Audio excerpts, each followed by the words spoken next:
Hi everyone. सो मेरे पीछे आप देख रहे हो यूजीसी नेट के सब्जेक्ट की लिस्ट। ये सभी सब्जेक्ट जिसमें आप आपके यूजीसी नेट और जेआरएफ का एग्जाम देते हो।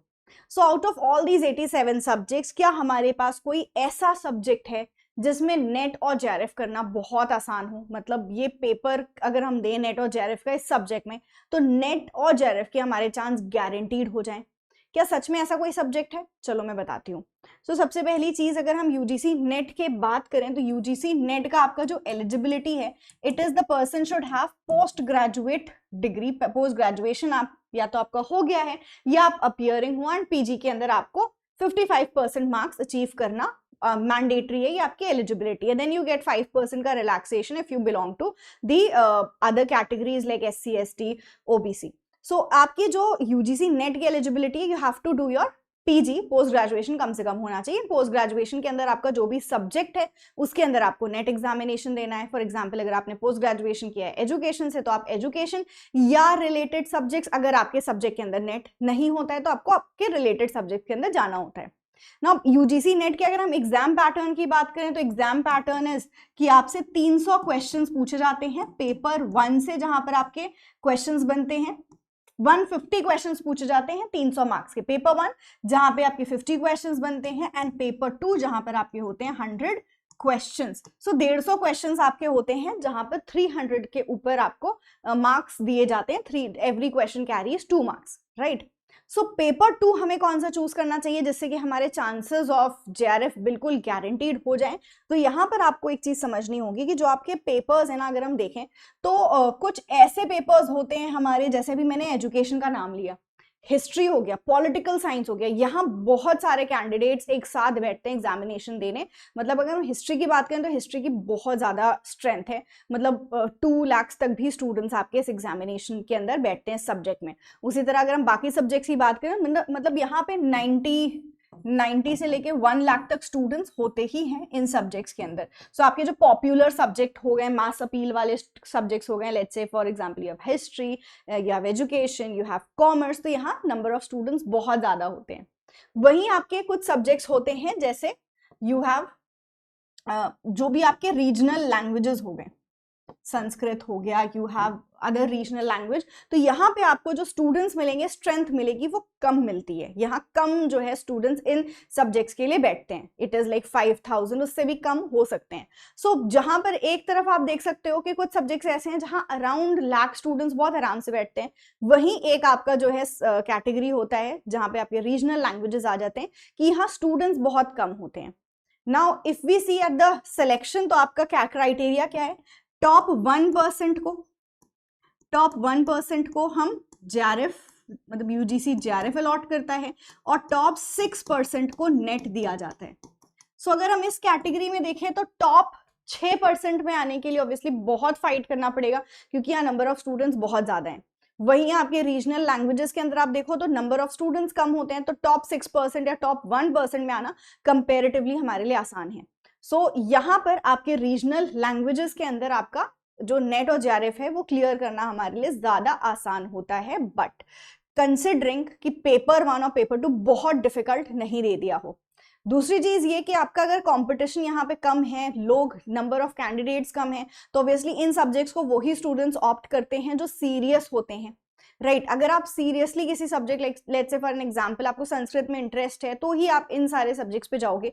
अदरवाइज जो स्टूडेंट्स है वो जनरली प्रेफर करते हैं कि वो इस तरह के सब्जेक्ट्स उठा लें, लाइक एजुकेशन ले लिया उन्होंने, या उन्होंने हिस्ट्री ले लिया, और दे गो फॉर पॉलिटिकल साइंस। इस तरह के सब्जेक्ट स्टूडेंट ज्यादा प्रेफर करते हैं। मतलब अगर हम एक तरफ देखें तो नंबर ऑफ स्टूडेंट्स इधर ज्यादा है, but if we look at the other side, यहाँ स्टूडेंट्स कम है बट सीरियस स्टूडेंट्स होते हैं। तो इनके साथ भी हमें अगर इनको मार्क दे के अगर हमें टॉप 1% पहुंचना है या टॉप 6% पहुंचना है, तो यहाँ भी हमें हमारे कॉन्सेप्ट की बहुत अच्छी पकड़ होनी चाहिए। एंड ऑल्सो हमें हमारे जो प्रीवियस या क्वेश्चंस हैं उनको बहुत अच्छे से करके जाना है, जिससे कि वी अंडरस्टैंड कि क्वेश्चंस कैसे यूजीसी पूछता है, so that we can land up in 1% या 6% की क्राइटेरिया, राइट। सो ऑब्वियसली अगर आप इन सब्जेक्ट्स की तरफ जाते हो जिनकी स्ट्रेंथ कम है, तो फिर वहां पर आपके लिए ये एग्जामिनेशन निकालना आसान हो जाता है इन कंपैरिजन टू दैट। लेकिन अपने उसके भी प्रोज एंड कॉन्स हैं, यहाँ आपको ज्यादा सीरियस स्टूडेंट मिलेंगे एंड ऑब्वियसली वहां पे आपको कुछ ऐसे लोग भी मिल सकते हैं जो मतलब आप कह सकते हो इसमें से आधा आपके एग्जामिनेशन के लिए बैठेंगे एंड इसमें से हम 20% को और अलग कर सकते हैं that they are not very seriously जिसने तैयारी करी होगी, आउट ऑफ देम 80% 70% स्टूडेंट्स ही होंगे, उनके साथ हमको फाइट करना है। सो ये दो चीजें हैं जो हम ध्यान में रखेंगे। नाउ यूजीसी नेट एग्जामिनेशन के लिए, यूजीसी नेट एग्जामिनेशन आपका बिल्कुल क्लियर हो जाए, आपका ये जो टारगेट है ये यूजीसी नेट एग्जामिनेशन हिट हो जाए, इसके लिए आपको कुछ बातों का ध्यान रखना होगा। वो क्या है? वो सबसे पहले है you have to understand your syllabus and also the pattern. तो अगर आप किसी भी एग्जामिनेशन के अंदर, किसी भी सब्जेक्ट के अंदर अपना एग्जाम दे रहे हो, तो सिलेबस और पैटर्न को बहुत अच्छे से समझना कि किस तरह से हमसे क्वेश्चंस पूछे जाते हैं and also you have to make sure कि आप एक टाइम, डेडिकेटेड टाइम लेके चलो। आप 10 दिन 15 दिन में सोचो कि 10 दिन 15 दिन में भी मैं एग्जाम क्लियर कर लूंगी, तो ऐसा नहीं हो सकता। You have to give at least 3 to 4 months into your preparation. एक डेडिकेटेड टाइम हमें देना है, सीरियस प्रिपरेशन करनी है so that we can ensure कि गारंटीड हमारा सिलेक्शन हो। ऑल्सो आप जब अपने एग्जामिनेशन की प्रिपरेशन कर रहे हो तो the practice is very very important. जो स्टूडेंट प्रैक्टिस नहीं करते हैं वही स्टूडेंट्स का नेट अगर हो भी गया तो जेआरएफ रुक जाता है, जेआरएफ नहीं हो पाता। बिकॉज यूजीसी नेट आपका कंसेप्चुअल एग्जामिनेशन जरूर है, लेकिन यहाँ आपकी एनालिटिकल पावर को चेक किया जाता है। एनालिटिकल पावर मतलब आप कॉन्सेप्ट को, क्वेश्चन को एनालाइज कर पा रहे हो कि यहाँ कौन सा कॉन्सेप्ट अप्लाई होगा, किस कॉन्सेप्ट को हमें कहां पर फिट करना है, ये भी हमें बहुत अच्छे से आना चाहिए। सिर्फ कॉन्सेप्ट क्लैरिटी से हमारा एग्जाम क्लियर नहीं होगा। तो you have to make sure that you practice well for your examination. और जब हम ये सारी चीजों का ध्यान रखेंगे तो whatever our subject is, हमारे एग्जामिनेशन डेफिनेटली क्लियर होगा। एक चीज मैं बस यहाँ पे कहना चाहूंगी उन सभी स्टूडेंट्स को जो अभी पीजी करने का सोच रहे हो एंड पोस्ट ग्रेजुएशन के अंदर अपना सब्जेक्ट सोच रहे हो कि मैं कौन सा लूं जिसमें मैं नेट जेआरएफ दूंगी एंड इजी सब्जेक्ट होगा तो मेरा नेट जेआरएफ इजीली क्लियर हो जाएगा, वो अपनी जगह है। लेकिन एक चीज, एक एडवाइस मेरी आप सभी के लिए कि देखो, जो भी आपका सब्जेक्ट हो जिसमें आपको सच में इंटरेस्ट आता हो कि ये सब्जेक्ट मैं पढ़ाऊंगी, मुझे मजा आएगा, then only go for that subject. उसी सब्जेक्ट को चूज करो जिसमें जेन्युइनली आपको इंटरेस्ट हो, because obviously rest of your life you are going to be with that subject, आपको उसी सब्जेक्ट के अंदर पढ़ाना है। तो you have to be very conscious when you are selecting your subject. And अगर आपने अपने सब्जेक्ट, कोई भी सब्जेक्ट लिया हो, even if there are 2 lakhs 3 lakhs aspirants जिनके साथ आपको फाइट करना है, नो मैटर, अगर आपके कॉन्सेप्ट्स बहुत अच्छे से स्ट्रांग हैं, आपको जेन्युइनली इंटरेस्ट है, आपने कॉन्सेप्ट्स बहुत अच्छे से पढ़े हैं, तो फिर आपके लिए वो 2 लाख 3 लाख का नंबर भी मैटर नहीं करेगा। आप टॉप करोगे, आप एक्सेल करोगे। सो अभी से आप अगर अपनी प्रिपरेशन स्टार्ट कर रहे हो तो you have to make sure कि कॉन्सेप्ट्स बहुत अच्छे से अपने क्लियर करो। पेपर 1 के पेपर 2 के कॉन्सेप्ट्स क्लियर हैं, प्रैक्टिस है, so no one can beat you.